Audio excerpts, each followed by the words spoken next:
Hello बच्चों, आज हम लोग सीखने वाले एक नया टॉपिक जो हमारा प्रीवियस लेक्चर का कंटिन्यूस पार्ट रहेगा। बच्चों, हम लोग इलेक्ट्रिक डायपोल के बारे में सीख रहे थे ना। तो इलेक्ट्रिक डायपोल के बारे में हम लोगों ने ये सीखा था कि भाई एक ऐसा सिस्टम जहाँ पर आपके पास कितने चार्ज होंगे, दो चार्ज होंगे, और दोनों का नेचर कैसा होगा, दैट इज अपोजिट, और दोनों का मैग्नीट्यूड कैसा होगा, इक्वल। यानी two equal and opposite charges place with a small separation is known as electric dipole. ठीक है, ये बात तो हम लोगों ने कर ली थी। फिर हम लोगों ने निकाला था इलेक्ट्रिक फील्ड इंटेंसिटी, और दो पॉइंट पर डिस्कशन किया था। कहाँ कहाँ डिस्कशन किया था मैं एक बार आपको रिमाइंड करा देता हूँ। ऑन इट्स एक्सेस, जो भी डाइपोल का एक्सेस था उस लाइन पर किसी भी एक्सियल पॉइंट पर हम लोगों ने निकाला था इलेक्ट्रिक फील्ड इंटेंसिटी। ठीक है, और एक और कहाँ पर निकाला था, एट एनी इक्वेटोरियल पॉइंट। तो हम लोगों ने दो डेरिवेशन किया था on reference of electric dipole. ठीक है, बीच बीच में हम लोगों ने बात भी कर लिया था कि डाइपोल मोमेंट क्या होता है या इलेक्ट्रिक डाइपोल मोमेंट क्या होता है। तो उसके बारे में मैंने आपको बताया था कि भाई जो भी आपका चार्ज है ना, इक्वल एंड अपोजिट वाला, उसका आपको मैग्नीट्यूड लेना है और मल्टीप्लाई करना है उनके बीच की सेपरेशन से। जितना भी उनके बीच का सेपरेशन रहेगा उनसे मल्टीप्लाई कर देंगे तो आपको मिल जाता है that is electric dipole moment. मैंने वहां पर आपको एक और चीज बताई थी। क्या बताया था कि जो भी डाइपोल मोमेंट का डायरेक्शन होगा वो निगेटिव से किधर की तरफ होगा, पॉजिटिव की तरफ होगा। ठीक है, ये बात भी हम लोगों ने सीख ली थी। अब आज हम लोग करने क्या वाले हैं, देखो आज का डिस्कशन जो हमारा मेन फोकस रहेगा, मैंने देखो यहाँ पे हेडिंग भी डाल रखा है कि इलेक्ट्रिक डाइपोल को ना हम लोग प्लेस कर देंगे किसी भी इलेक्ट्रिक फील्ड में, यूनिफॉर्म इलेक्ट्रिक फील्ड में। यहाँ पर यूनिफॉर्म इलेक्ट्रिक फील्ड होने का मतलब मैं ये बोलना चाहता हूँ कि अगर मैं किसी भी पॉइंट पर ऑब्जर्व करूँ, किसी भी पॉइंट पर ऑब्जर्व करूं और टच चार्ज प्लेस करूं, तो वहां पर आपको कैसा मिले, यूनिफॉर्म इलेक्ट्रोस्टैटिक फोर्स।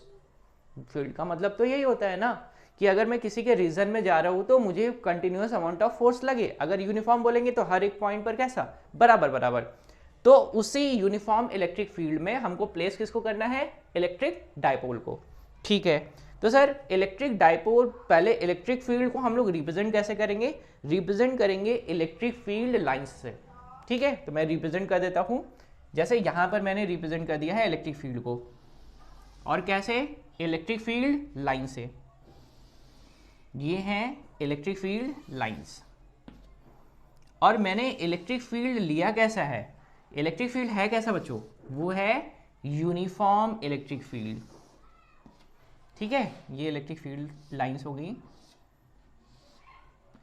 इन इलेक्ट्रिक फील्ड लाइंस या इलेक्ट्रिक फील्ड के रीजन में मुझे प्लेस करना है, और मैंने देखो यहाँ पे डायरेक्शन भी दिखा रखी है। मतलब यहाँ पर मैं आपको ये बताना चाहता हूँ कि इस इलेक्ट्रिक फील्ड का डायरेक्शन है कुछ इस तरफ, ये है डायरेक्शन ऑफ इलेक्ट्रिक फील्ड। ठीक है, अब मुझे क्या करना है, एक इलेक्ट्रिक डायपोल प्लेस करना है। तो मैं इलेक्ट्रिक डायपोल अगर प्लेस करूं तो देखो कैसा दिखेगा, यहां पर मैं प्लेस कर देता हूं। और प्लेस करने का मैं ऐसा बोल रहा हूं कि किसी भी तरीके से मैं रख सकता हूं। ऐसा नहीं कि मैं इलेक्ट्रिक फील्ड की डायरेक्शन में ही अलाइन कर दूं या फिर ऐसे कुछ इस तरीके से अलाइन कर दूं, आपकी जैसी मर्जी आप कर सकते हैं। तो मैं एक ऐसा ही केस ले रहा हूं जहां पर आपके पास ना डायपोल को मैंने रख दिया है, और ये जो मैं डायग्राम सेट कर रहा हूं ये है कैसा, ये है टू डायमेंशनल। कैसा है बच्चों, टू डायमेंशनल है। तो मैंने सिंपली रिप्रेजेंट कर दिया है कि ये है आपका एक डाइपोल, और डाइपोल कुछ दिख रहा है ऐसे। ठीक है, जहां पर एक साइड पर कौन सा चार्ज है, पॉजिटिव चार्ज है, और एक साइड कैसा चार्ज है, निगेटिव चार्ज है। ठीक, ये रहा आपका डाइपोल। यहां पर मैं नाम दे देता हूं, ये है आपके पास पॉजिटिव चार्ज, और पॉजिटिव चार्ज को मैं रिप्रेजेंट कर देता हूं प्लस क्यू से। और यहां पर है आपके पास निगेटिव चार्ज, जिसको मैं रिप्रेजेंट कर देता हूं माइनस क्यू से। हाँ बच्चे लोग, आप इसको और इसको इंटरचेंज भी कर सकते हैं। ऐसा नहीं कि मैंने रिप्रेजेंट कर दिया है तो आप ऐसा ही वो करके रखेंगे। अगर आपका मन है पॉजिटिव चार्ज यहाँ करने का तो पॉजिटिव चार्ज यहाँ कर दो, निगेटिव यहाँ मन है तो निगेटिव यहाँ कर दो। ठीक है ना, चलो अब ये जो मैंने डाइपोल रखा है ना, वो रखा कैसे है कि ये जो आपकी इलेक्ट्रिक फील्ड है इनसे कुछ वो रंग कितने एंगल पर रखा है, कुछ एंगल थीटा पर रखा है। अपने से ऐसे ही रख दिया हमने, ये ऑब्जर्व करना चाह रहे थे कि भाई इफेक्ट कैसा आएगा। ठीक है, चलिए तो अभी क्या करते हैं, जैसे ही हमने फील्ड में रखा ना, तो आपके पास ये निगेटिव वाले चार्ज पर सर फोर्स आने वाला है, और फोर्स किसकी वजह से, इस फील्ड की वजह से। किसकी वजह से? फील्ड की वजह से। अगर आप यहां पर ऑब्जर्व करो तो आपको मैंने कैसे सिखाया है कि यहां पर फील्ड लाइंस का डायरेक्शन किधर? इधर की तरफ। यानी आप ऐसा बोल सकते हैं, क्या बोलेंगे कि यहां पर ये जो आपके पास रहा होगा, सपोज करो ये वॉल अगर मैं कंसीडर करूं तो ये वॉल कैसी रही होगी? पॉजिटिव वाली, जहां से फील्ड लाइंस निकल रही होंगी।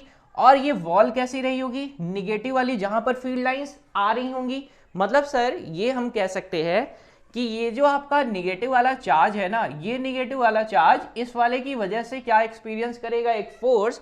और वो उसकी डायरेक्शन किधर होगी? डायरेक्शन होगी that is opposite to the field. क्यों? क्योंकि ये निगेटिव से इधर का साइड कैसा है? निगेटिव वाला, तो ये क्या करेगा? इसको रिपल करेगा। और ये होगा कितना? फोर्स होगा कितना? ये होने वाला है आपके पास कितना? -q इंटू ई। क्योंकि फोर्स का डेफिनेशन हम लोगों ने क्या पढ़ रखा है? फोर्स हम लोगों ने पढ़ रखा है दैट इज, कितना पढ़ रखा है भाई? ये पढ़ रखा है that is field into charge. Force बराबर फील्ड इंटू चार्ज या चार्ज इंटू फील्ड, ठीक है ना। और इसी तरीके से सेम अगर पॉजिटिव वाले पर बात करें तो पॉजिटिव वाले पर फोर्स किधर आएगा? सर पॉजिटिव वाला, ये पॉजिटिव वाला है तो ये इसको रिपल करने वाला है और उसकी डायरेक्शन होगी कुछ इस तरफ, जिसको हम लोग किससे रिप्रेजेंट कर देते हैं? +QE से। ठीक है, तो थ्योरी में आपको बताते चलता हूं। आपको करना क्या है? आपको कंसीडर करना है एक यूनिफॉर्म इलेक्ट्रिक फील्ड। इस यूनिफॉर्म इलेक्ट्रिक फील्ड में आपको क्या प्लेस करना है? एक इलेक्ट्रिक डायपोल। इलेक्ट्रिक डायपोल जैसे ही प्लेस करेंगे, और मैंने एक अजम्पशन लिया है कि मैंने उसको प्लेस कर दिया है इलेक्ट्रिक फील्ड के से कुछ थीटा डिग्री पर। जैसे ही रखेंगे तो निगेटिव चार्ज पर आने वाला फोर्स का डायरेक्शन होगा that is opposite to the field, और पॉजिटिव पर आने वाला होगा in the direction of field. ठीक, अगर मैं इलेक्ट्रिक डायपोल की बात करूं तो डायपोल का डायरेक्शन किधर होता है? डायपोल का डायरेक्शन होता है फ्रॉम निगेटिव, कौन सा? ये रहा, निगेटिव से किधर की तरफ? पॉजिटिव की तरफ। निगेटिव से किस तरफ? पॉजिटिव की तरफ। एक बात और ध्यान देते हैं, जब भी हम लोग डायपोल लेते हैं ना, तो डायपोल के बीच का जो सेपरेशन रहता है, मैंने सेपरेशन कितना ले लिया है? सेपरेशन लिया है ये 2a। कितना लिया है? 2a। दोनों के बीच का सेपरेशन कितना है बच्चों? 2a। इतना बात समझ में आता है? पक्का, कोई गड़बड़ तो नहीं करेंगे। अब ये जैसे ही आपके पास इस चार्ज पर और इस चार्ज पर इक्वल एंड अपोजिट फोर्सेस आते हैं, ये फॉर्म करते हैं एक कपल। क्या फॉर्म करेंगे? एक कपल। और अगर वो कपल फॉर्म कर रहे हैं तो सिंपली सर ये बताइए कि अगर यहां पर फील्ड में रखा जाएगा तो इसके ऊपर क्या आने वाला है? एक इक्वल एंड अपोजिट फोर्स, एक इधर से और एक इधर से। तो ये क्या करेगा? इसी पर घूम जाएगा, घूमेगा ना, इस पर क्या हो जाएगा? घूम जाएगा। और इक्वल एंड अपोजिट फोर्सेस क्या करते हैं? इक्वल एंड अपोजिट फोर्सेस क्या करते हैं? ये लोग करते हैं, फॉर्म करते हैं क्या? A couple. अगर कपल फॉर्म करेंगे तो कपल फॉर्म होने से क्या होगा? Which produces a torque. क्या प्रोड्यूस करेगा? वो टॉर्क प्रोड्यूस करेगा। और टॉर्क होता क्या है? Torque is rotational analogy of force. यानी किसी भी चीज को अगर मुझे रोटेट कराना है तो मुझे क्या लगाना पड़ेगा? टॉर्क लगाना पड़ेगा। तो ये क्या हो जाएगा? फील्ड में घूम जाएगा। अगर ये फील्ड में घूम रहा है तो आपको क्या मिलेगा? टॉर्क। और टॉर्क को जब हम लोग डिफाइन कर रहे थे ना, तो हम लोग टॉर्क को डिफाइन कर रहे थे कैसे? अगर नॉर्मल डेफिनेशन हम लोग याद करते थे तो कैसे याद करते थे? That is force into perpendicular distance with the axis of rotation. Repeat करता हूं मैं, टॉर्क को हम लोग कैसे डिफाइन करते थे? Torque is equal to force into perpendicular distance from the axis of rotation. यानी अगर सपोज करो कि आपको ना इसको रोटेट कराना है, ठीक, मैंने ये फिक्स एक्सिस बना दी है, ये फिक्स एक्सिस है, इसके अबाउट क्या कर सकता है? ये घूम सकता है। तो मुझे कैसे क्या लगाना पड़ेगा? फोर्स, दैट इज कुछ ऐसा। और ये क्या करेगा? घूमने वाला है, तो मुझे क्या चाहिए? ये फोर्स चाहिए। और क्या चाहिए? Distance from the axis of rotation, ये पूरी की पूरी डिस्टेंस। लेकिन यहां पर तो क्या है? कपल फॉर्म हो रहा है, जितना इधर की तरफ है उतना ही। यानी अब ये कैसे घूम रहा है? कुछ बीच से। यानी इस पर इधर की तरफ फोर्स लग रहा है और इस पर इधर की तरफ फोर्स लग रहा है। यानी अब ये कैसे घूम रहा है, कुछ ऐसे, ठीक है ना। फील्ड में रखेंगे तो कैसे, सर ये अगर पॉजिटिव है तो इस पर कैसा लग रहा है, कुछ ऐसा, ये निगेटिव है तो इस पर कुछ कैसा लग रहा है, ऐसा, यानी ये फील्ड में कुछ ऐसे घूम रहे हैं। तो अब क्या मिलेगा आपको, मिलता है कपल, यानी इक्वल एंड अपोजिट फोर्सेस। तो अब टॉर्क कैसे निकलेगा, टॉर्क निकलेगा that is magnitude of couple, जो भी आपका कपल का मैग्नीट्यूड है, and the distance between couple, जो दोनों के बीच की डिस्टेंस रहेगी उसी को हम लोग क्या करेंगे, मल्टीप्लाई कर देंगे। ठीक बात है, समझ में आती है। तो मैं यहां पर डिफाइन करूंगा टॉर्क। तो टॉर्क इक्वल टू क्या चाहिए आपको, सिंपली चाहिए सर फोर्स। क्या करेंगे यहां पर, फोर्स मिलेगा कैसे सर, यहां तो ये कपल है, तो फोर्स का मैग्नीट्यूड, दैट इज मैं ऐसे लिख दूं मैग्नीट्यूड ऑफ कपल, तो कोई दिक्कत नहीं होगी, magnitude of couple,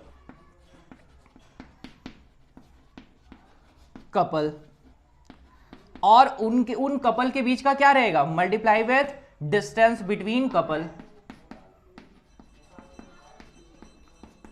distance between couple, जो इन दोनों के बीच का डिस्टेंस रहेगा उसको क्या करेंगे, मल्टीप्लाई कर देंगे। यहां पर बच्चों मैंने टाउ लिखा है, टाउ को बोलते हैं टॉर्क, मैग्नीट्यूड ऑफ कपल, जो भी कपल का क्या है, यानी दैट इज इन दोनों फोर्सेस में से क्या लेने वाला है, फोर्स का मैग्नीट्यूड, वो हो जाएगा।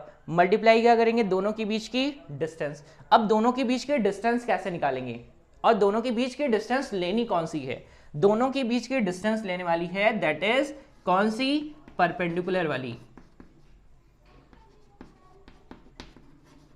Perpendicular distance.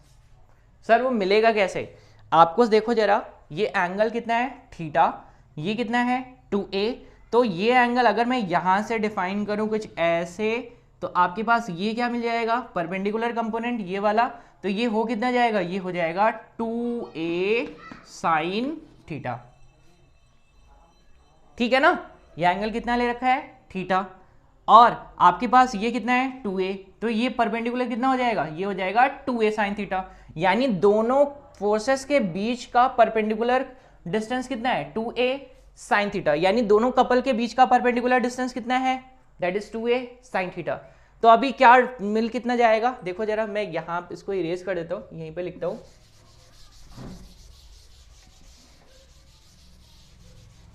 आपके पास आ जाएगा टॉर्क इक्वल टू फोर्स कितना है, that is magnitude of force q into E, into क्या करने वाले, दोनों के बीच का परपेंडिकुलर डिस्टेंस, यानी 2a साइन थीटा। ठीक है, बात समझ में आ गया ना। अब क्या करेंगे, ये देखो यहां पर q into 2a, q into 2a को हम लोग क्या जानते हैं बच्चे लोग, p, और p क्या है आपके पास, that is dipole moment, dipole moment. तो अगर हम लोग इसकी जगह पर ना p लिख दे, मैग्नीट्यूड वाइज मैंने लिख दिया, तो p लिखे, तो यहां पर सिंपली लिख सकते हैं tau equal to p e, और क्या मिल जाएगा, साइन ऑफ थीटा। इनको अगर वेक्टरली रिप्रेजेंट करें बच्चों, तो ये साइन थीटा क्या बताएगा आपको, दैट इज इनका वेक्टर प्रोडक्ट, और which is equal to tau equal to p cross e। तो आपको क्या मिल गया, टॉर्क मिल गया। तो आपको क्या मिल गया बच्चों, tau equal to p cross e, that is torque. चलिए अब आगे डिस्कशन करते हैं बच्चों।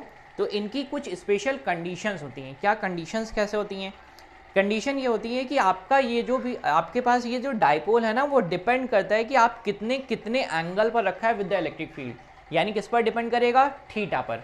देखो यहाँ पर मैंने आपको सिंपली रिप्रेजेंट करवाया है ना, देखो यहाँ पर अगर मैं रिप्रेजेंट कर रहा हूँ तो ये डाइपोल का डायरेक्शन है इधर की तरफ डाइपोल का, और ये है थीटा। ठीक, मैंने आपको दोनों बातें बताई कि अगर आप पॉजिटिव का इधर रखते हैं, नेगेटिव का इधर रखते हैं, या नेगेटिव उधर और पॉजिटिव इधर रखते हैं तो भी कोई दिक्कत नहीं है। चलिए अब रिप्रेजेंटेशन करते हैं कि सर इनमें कंडीशन क्या क्या होंगी। तो कंडीशन बच्चों आपको मिलती है दो तरीके की, एक कंडीशन कैसी, दैट इज स्टेबल कंडीशन, एक कंडीशन कैसी, अनस्टेबल कंडीशन। आपको कितनी कंडीशन मिलेगी, दो। एक कंडीशन आपको और मिलती है स्पेशल कंडीशन, दैट इज जहां पर हम लोग डिफाइन करते हैं मैक्सिमम टॉर्क। रिपीट करूं मैं, आपके पास कंडीशन मिलेगी कितनी, थीटा पर डिपेंडेंट होगा, दैट इज पहला स्टेबल, दूसरा अनस्टेबल, तीसरा केस आपको मिलता है दैट इज मैक्सिमम टॉर्क का। तो फटाफट बता देते हैं कि क्या क्या होगा। तो सबसे पहले मैं रिप्रेजेंट कर देता हूं स्टेबल कंडीशन, ठीक है, यानी केस नंबर 1। कैसी कंडीशन है, स्टेबल। अगर सपोज करिए कि थीटा आपका ना 0 डिग्री हो जाए, theta will be 0 degree. Sir 0 degree कैसे होगा ये बताइए। अगर आपका ये डाइपोल का डायरेक्शन देखो अभी किधर की तरफ है, इधर की डायरेक्शन में। आपका फील्ड का डायरेक्शन किधर है, इधर की तरफ है। अगर ये डाइपोल ना कुछ इधर की तरफ ही अलाइन हो जाए, यानी इनको मैं ना डायरेक्टली ऐसे प्लेस करूं कि इनका पॉजिटिव वाला साइड इधर की तरफ रहे और निगेटिव वाला साइड इधर की तरफ रहे, और दोनों के बीच का एंगल कितना रहे, 0 डिग्री, तो आपको मिलता कैसा कंडीशन है, that is stable equilibrium condition. कैसा कंडीशन मिलेगा, स्टेबल इक्विलिब्रियम कंडीशन, यानी वहां पर आपके पास टॉर्क मिलता है 0। क्यों, क्योंकि साइन 0 का वैल्यू कितना रहेगा बच्चों, साइन 0 बराबर 0। ये कैसी मिलेगी, स्टेबल कंडीशन या स्टेबल इक्विलिब्रियम कंडीशन। यानी यहां पर अगर डायपोल को ऐसे प्लेस कर देंगे ना, तो इसमें कोई भी इफेक्ट नहीं आने वाला, ये घूमेगा नहीं बिल्कुल भी, क्योंकि टॉर्क ही 0 है, ठीक है ना। और एक चीज हम लोगों ने और भी पढ़ा है कि ये है कहां पर, ये तो कहां पर है, यूनिफॉर्म इलेक्ट्रिक फील्ड में। तो यहां पर नेट फोर्स भी कितना होगा, 0।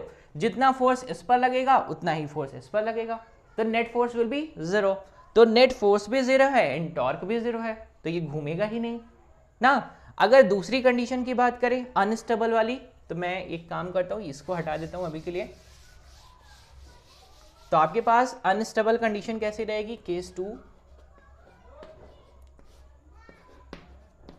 अनस्टेबल कंडीशन, जहां पर क्या हो जाए कि ये that is dipole moment, dipole का डायरेक्शन और फील्ड का डायरेक्शन दोनों कैसे हो जाए, एक दूसरे के अपोजिट।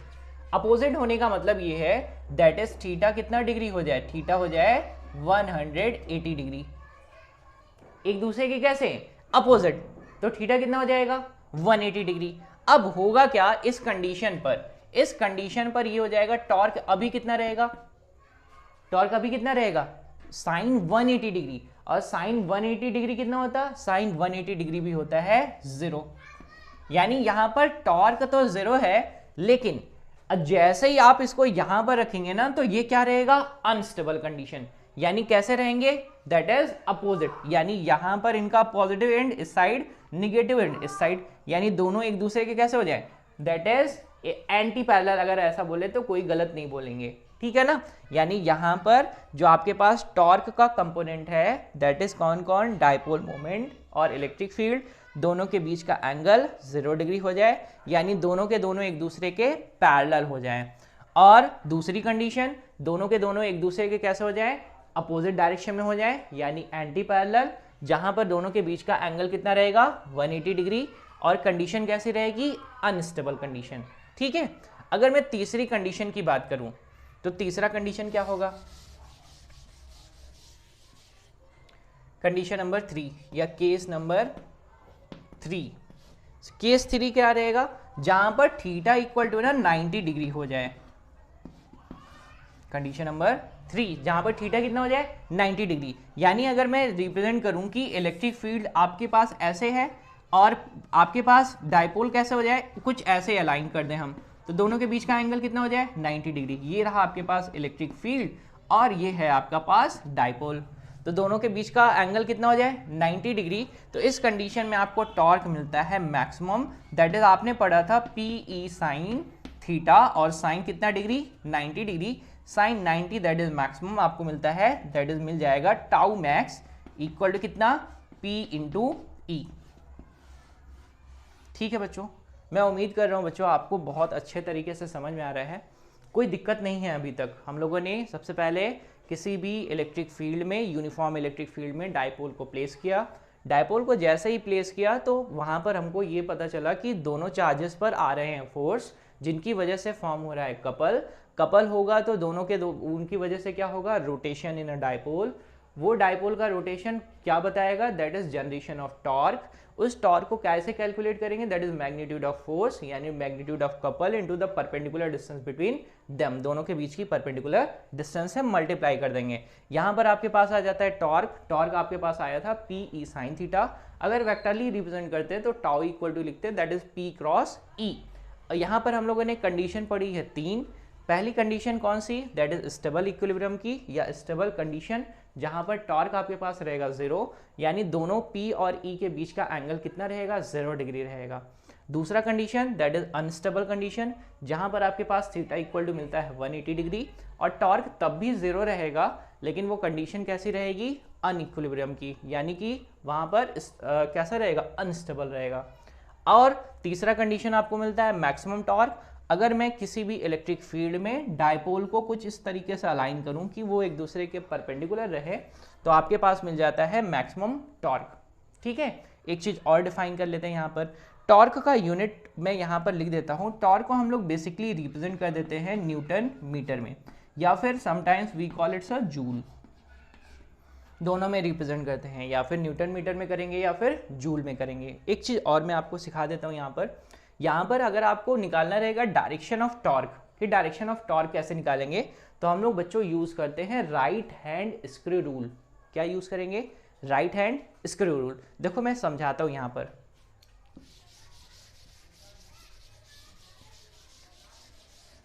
जैसे सपोज करो आपने स्क्रू देखा है ना, देखो मैं ड्रॉ कर रहा हूं स्क्रू और आप बताएंगे।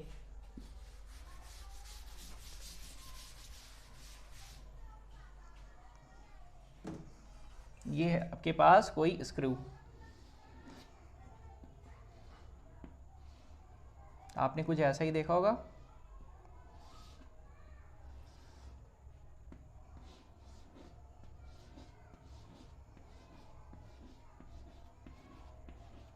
ठीक है, ये क्या आपको दिख रहा है, क्या स्क्रू लग रहा है ना भाई, स्क्रू जैसा। ठीक है, ये रहा आपके पास स्क्रू। अब होगा क्या, राइट हैंड स्क्रू रूल में हम लोग क्या बताएंगे, यहां पर सपोज करो ना कि आपके पास मैंने डिफाइन कर दिया है, ये है आपके पास दैट इज इलेक्ट्रिक फील्ड, और ये है आपके पास दैट इज डाइपोल मोमेंट। इन दोनों के बीच का एंगल है आपके पास थीटा। ठीक है, तो सिंपली करना क्या है आपको, जैसे आप लोग ना स्क्रू को टाइट करते हैं, तो टाइट अगर करेंगे तो यहाँ पर अगर मैं इसको टाइट करूंगा तो ये स्क्रू किधर की तरफ आएगा, नीचे की तरफ। अगर मैं इसको ओपन अप करूं तो किधर की तरफ जाएगा, ऊपर की तरफ। लेकिन ध्यान देंगे आप लोग, हमेशा आप लोग को टाइट इस तरीके से करना है कि वो आपका कंपोनेंट ऑफ पी यानी मोमेंट जो भी आपका डाइपोल है उसका डायरेक्शन किधर की तरफ जाना चाहिए, ई की तरफ। यानी आपने क्या लिखा है, दैट इज पी क्रॉस ई, यानी आपको किधर से चलना है, पी से चलना है। किधर की तरफ आना है, ई की तरफ। तो अगर मैं पी से ई की तरफ आऊंगा तो अगर जो भी स्क्रू का डायरेक्शन रहेगा वही डायरेक्शन डिफाइन करेगा टॉर्क का। बात आ गई समझ में, सिंपली एकदम आसान तरीका है राइट हैंड स्क्रू रूल को समझने का। मैं बच्चों को एक और रूल समझाता हूं ना, कैसे समझेंगे। देखो यहां पर ना आपको क्या करना है, अपने right hand palm rule. Sir वो पाम रूल क्या है, एकदम आसान तरीका है बच्चों, बहुत ही सिंपल तरीका है। आपको अपने राइट हैंड को यूज करना है, राइट हैंड पाम को कुछ इस तरीके से अरेंज करेंगे कि आपको ना इसकी तरफ से दूसरे की तरफ जाना है, ठीक है ना, जिससे छोटा सा छोटा एंगल फ्रेम हो। तो आपको क्या करना है, सिंपली जैसे मैंने यहां पर रखा तो सिंपली रखेंगे कैसे, पी की डायरेक्शन में अलाइन कर लेंगे और घूम जाएंगे किसकी तरफ, ई की तरफ। तो यहां पर क्या मिल रहा है, अगर मैं पी से ई की तरफ जाऊंगा तो क्या आ जाएगा, डायरेक्शन ऑफ टॉर्क। ठीक है ना, तो आपके पास दोनों तरीके हैं, आप चाहे तो right hand screw rule use कर सकते हैं या फिर पाम रूल यूज कर सकते हैं। सिंपली क्या डिफाइन करेंगे, द डायरेक्शन ऑफ टॉर्क। यहीं पर बच्चों एक बात और डिस्कशन में ला देते हैं आपके लिए कि अगर हम यूनिफॉर्म के बजाय नॉन यूनिफॉर्म फील्ड यूज करें तो क्या होगा। अगर यूनिफॉर्म के बजाय नॉन यूनिफॉर्म फील्ड यूज करें तो वहां पर क्या होगा,